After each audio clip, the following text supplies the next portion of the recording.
Go ahead. Make my day.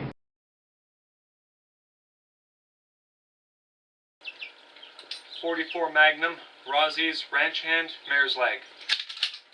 .22 Henry, Mare's Leg. Alright guys, SGT Nickel, and this is a comparison video of the two Mare's Legs that I have. This one right here is a Henry's .22 Mare's Leg. It shoots .22 caliber. This one here is a Rossi Ranch Hand from Taurus or Brastec, and that's a .44 Magnum. Now in those senses they're quite different. Caliber can be everything, so something to keep in mind. The .22 I quite like because it's got low recoil for one. You can get a lot of rounds out for cheap. You can get many different kinds of rounds. You can get subsonic, you can get short, you can shoot long. You can't shoot a Magnum, however, out of this one because it will not chamber. It's a little bit longer than what this rifle is made for. But you can shoot rat shot, you can shoot basically any other kind of .22 out of it. You can even shoot blanks if you really wanted to.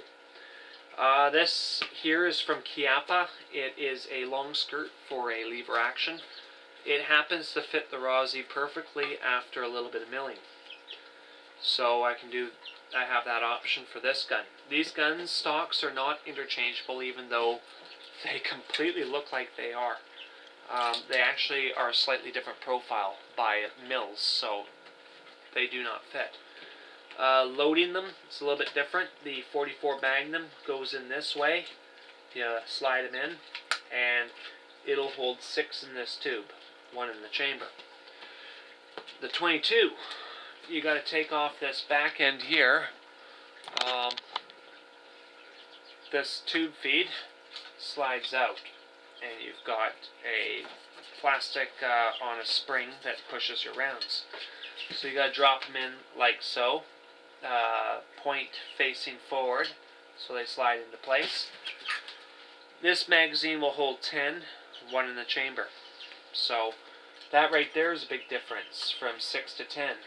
If you want 6 shots, the .44 or .45 would probably do you fine.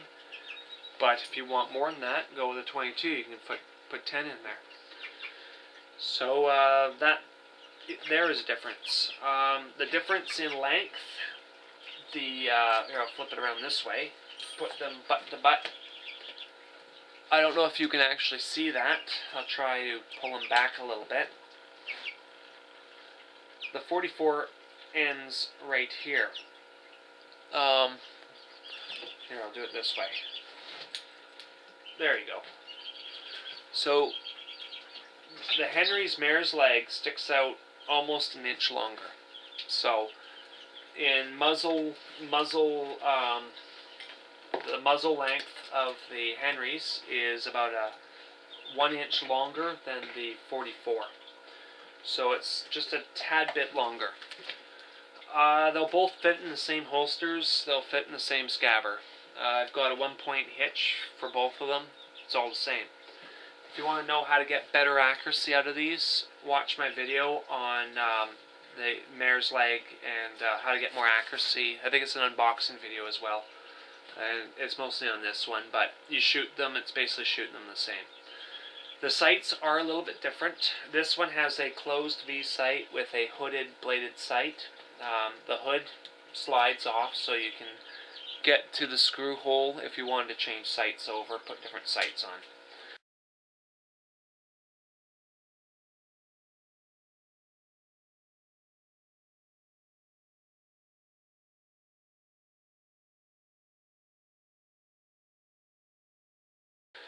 This one's an open blade sight with a wide V back sight.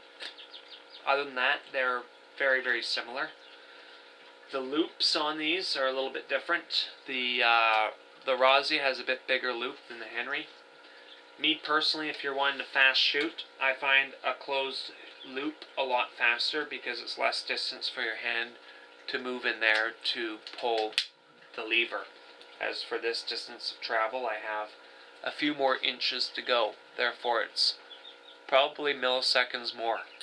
which will add up. I mean, if you're putting 10 down range or 6 down range, it's, you know, you want that rapid firing. That distance will make a difference over time, and even for that split second. So that's something to keep in mind. If you have a really big hand, you might want the bigger loop. Me personally, I technically have kind of small hands as it is. They're not super small. They're stubby, but yeah. So I find the Henry fits me a little bit better. As far as that flip trick goes, the Henry is the way to go. If you want to be flipping the gun around, doing, you know, fancy shooting, stuff like that, Henry definitely the way to go, because this gun will cycle anyway, whether it's upside down, whether it's in any position. 44 Magnum Rossi has to be absolutely level to cycle it. So you want it sitting like that. That way this round, when it goes in place, it gets fed into your chamber. If it's upside down, that round wants to flip up this way and get pushed into the chamber this way, cause a stovepipe jam. So if you're going to do trick shooting, I find the Henry definitely the better way to go. If you want to put a long skirt, maybe the Rossi 44 is the way to go, because with a long skirt you're not doing the flip trick anyway, and you've got a longer skirt. So something to think about. The hammers, pretty much they both have the half-cock safety feature on them. The hammers themselves, this one is slightly more bull's horned, meaning it's got a little bit more detail. This one sort of comes out like a hitchhiker's thumb. This one comes out with a double sway back, so it has sort of a, what I call a bull's horn on it. Other than that, they're very, very similar. This gun for takedown is very easy, the Henry. You just take these 4 screws off, this top plate comes off, and you get to all the internals and take it apart from there. It's super simple. This gun I have not actually taken apart yet, so I don't know fully that part yet. Lever actions generally are a little more complicated in moving parts and things like that, so they're a little trickier to take apart. I have not actually taken this one apart completely yet, so I can't tell you how it is or how it isn't. There's a safety on this gun. Instead of just a half-cock safety, you have a lever right there, and change it right there, it's on fire. You can see the little red F. Flick it there, you can see the green S. It's on safe. That can be cumbersome, and it can be a blessing depending on your take of it. I have used it when it was on safe. I couldn't get a round off. I thought my gun was broken until I realized the safety was there, and then I figured it out. So there was a downside at that time, but now I know it's there. It's not an issue. With this one, there is no real safety other than the half-cock, so it's simpler to use. If you are all about safety and you want the safety feature, maybe this is the gun to go with. Me personally, unloaded gun is a safe gun, so I go with the, I don't really rely on safeties. I have my guns unloaded usually. I will sometimes keep one loaded for predator defense on the farm when I'm at home, but that's really the only time there's ever a loaded gun around. So, yeah. Now, I think I went into loading. It's the 44, it's this one, 22, it's up here, and other than that, they're very similar. The butt plate on this one, I'm pretty sure is plastic.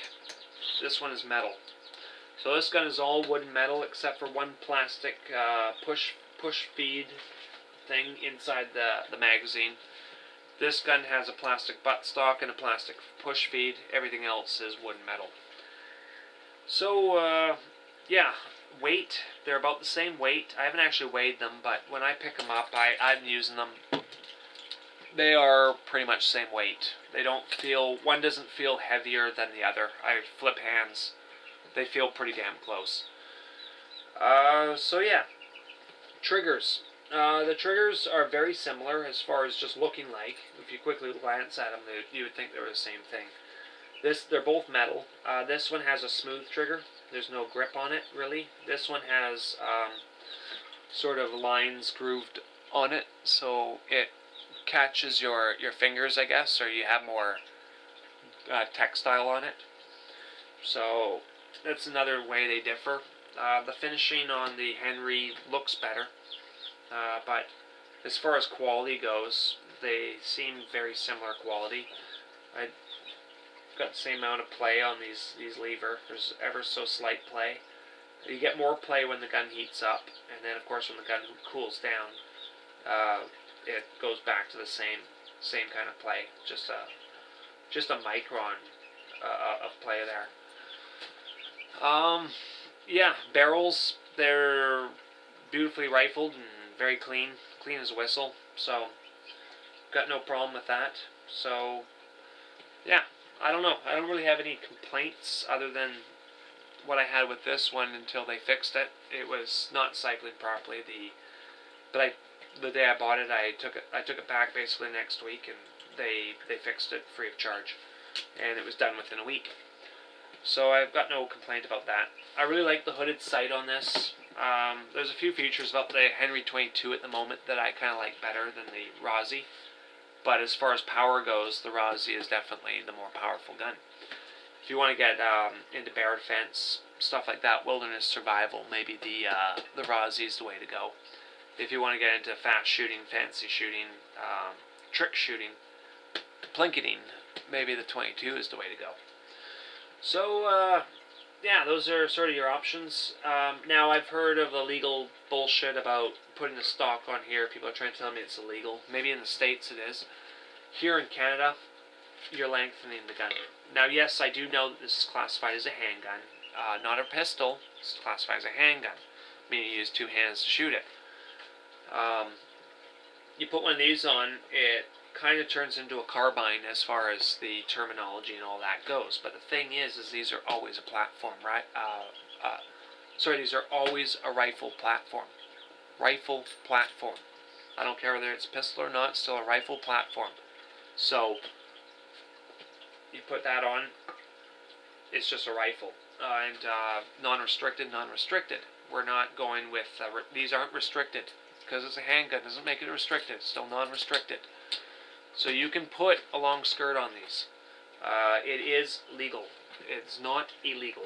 You are lengthening the gun. You are not shortening it. And the thing about that, I will show you. First of all, it just becomes one of these. Okay. So just to clarify this, because it didn't show up very well in the camera, just so you can see, they are exactly the same length. So, and this is non-restricted, this is non-restricted. So, there you go. It's fully, it is legal. It's not making it an undersized barrel. Undersized rifle as far as the Canadian standards go, because if I can buy this in Canada, there's no reason I can't do this. And I've confirmed it with RCMP, and I've confirmed it with a gunsmith as well. So, yeah, that's myth busted. If you're in the States, I've got no say over that. I'm not going to confirm or disclaim anything as far as south of the Canadian border. But for BC, Canada at least, this is fully legal. It is legal length. It does not make it restricted. If you cut it down the barrel, if you were to alter this stock and put it on, maybe it would be a crime. But you are over 27 inches. You're good to go. At least BC, Canada, that's the way it's stated. So, stop saying it's illegal. You don't know what you're talking about. I don't care whether you read the RCMP file and they state things. They state a lot of things, and there's lots of loopholes. There's lots of ways around it. It's just terminology, and this is legal to do. It's no different than changing. I'm just going to show this as demonstration. This is not a video on shotguns, but it's no different than putting a pistol grip on a full-size shotgun. It's no different. And reverse, putting a long skirt on a pistol grip. You're allowed to do that. If I have a just-in-case shotgun, as a pistol grip shotgun, I can put a full skirt on it. It's no different. So here in Canada, that's allowed. Now in the States, my understanding is you have to go through and get a short barrel rifle, some kind of amendment papers or something. It is a money grab. That's what it is. It's ways to get money from you guys. At least as far as right now, still to this day in Canada, not the case. So that's totally fine.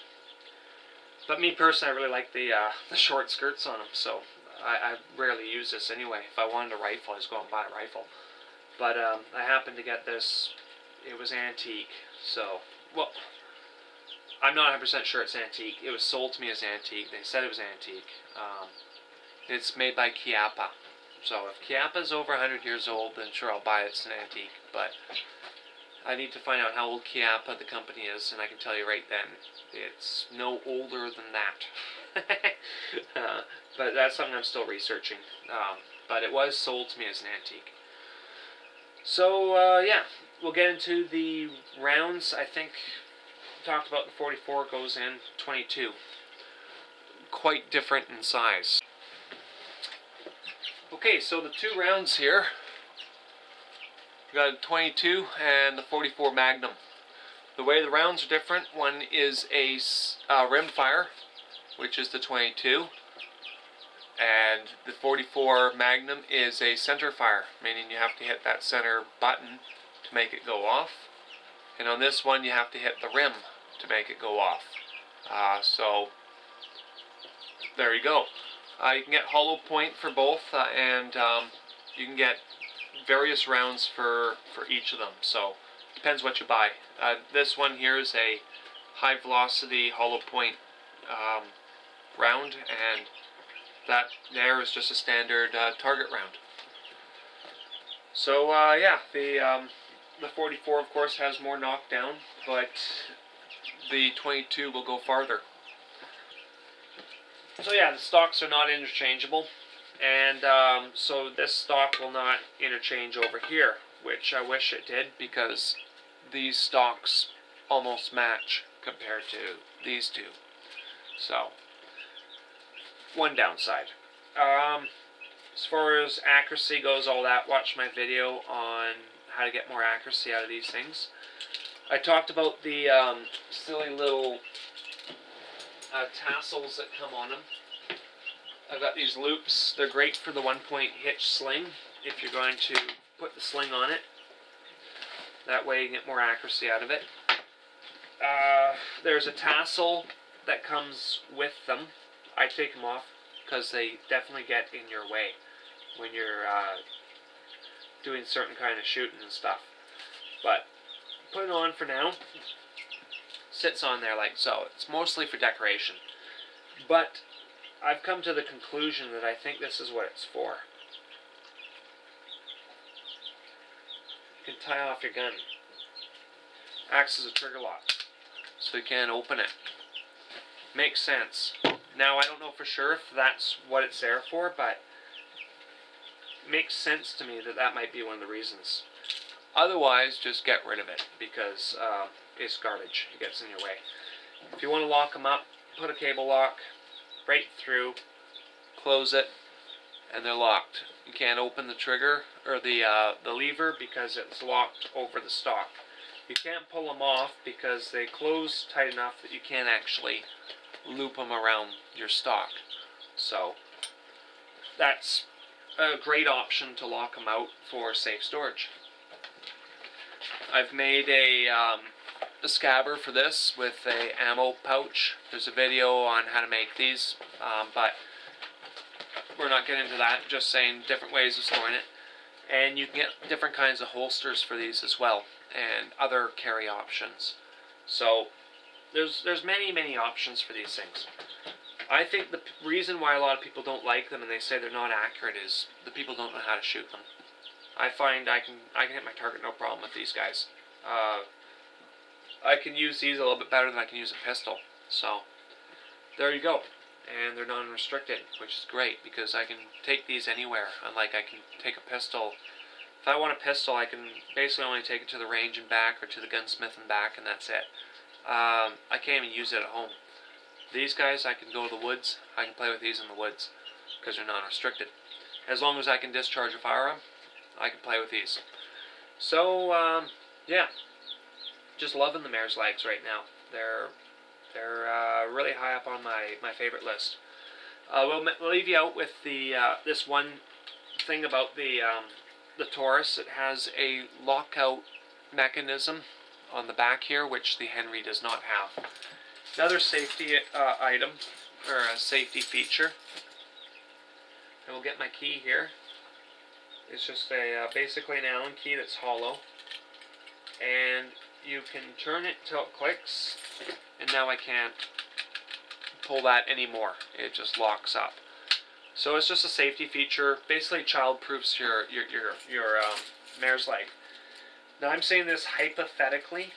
It's not something I would actually recommend or think you should do. Just hypothetically, you could leave this gun locked up, just like so.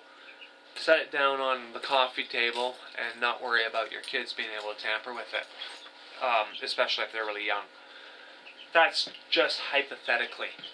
Of course, in the real world, I would never ever do that, nor would I ever recommend to do that. I'm just saying that with that lockout feature, it is another safety feature. It's kind of cool. So, yeah, I guess that's pretty much all I've got. When it comes to the flip trick, I can flip them both just fine. I find this one goes a little bit smoother because it fits my hand a tiny little bit better. That's the Henry. And of course it's got a little bit faster response with that moving of the lever because it's a little tighter. So, there. As far as barrels go, the barrels are beautiful, nicely rifled, and very shiny. This gun's never been fired. This one's been fired a few times, so yeah, really no issues. I really like this one as far as everything so far. I haven't used this one yet, so I don't know for sure. When I first bought it, it had a bad malfunction, but went back to the gunsmith, he fixed it, and it's good to go now. So, looking forward to trying it out and getting some range time with it.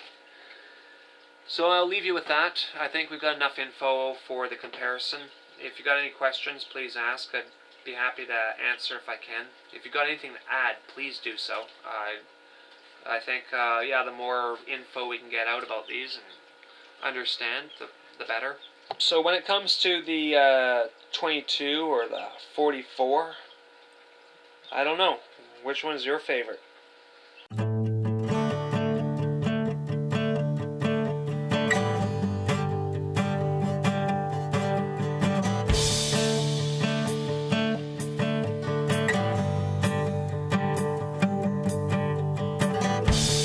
Lunatic is on the grass. The lunatic is on the grass. Remembering games and daisy chains and laughs. I've got to keep the loonies on the buff. Is in the hole, yeah. The lunatics are in my hole. The paper hold their folded faces to the floor, and every day the paper boy brings more. Dam breaks open many years too soon, and if there's no room upon the hill, and if your head explodes with dark forebodings too, I'll see you on the dark side of the moon.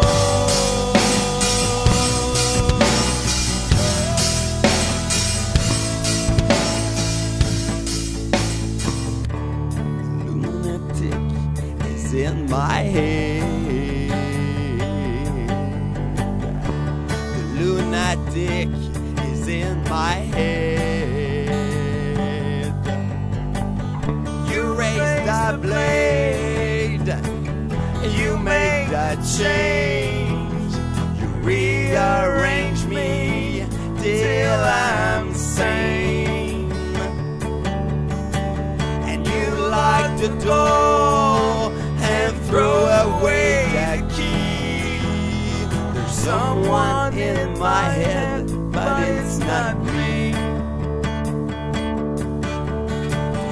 And if the cloud bursts thunder in your ear, you shout out and no one seems to hear. Yeah. And if the band you're in starts playing different tune, I'll see you on the dark side of the moon.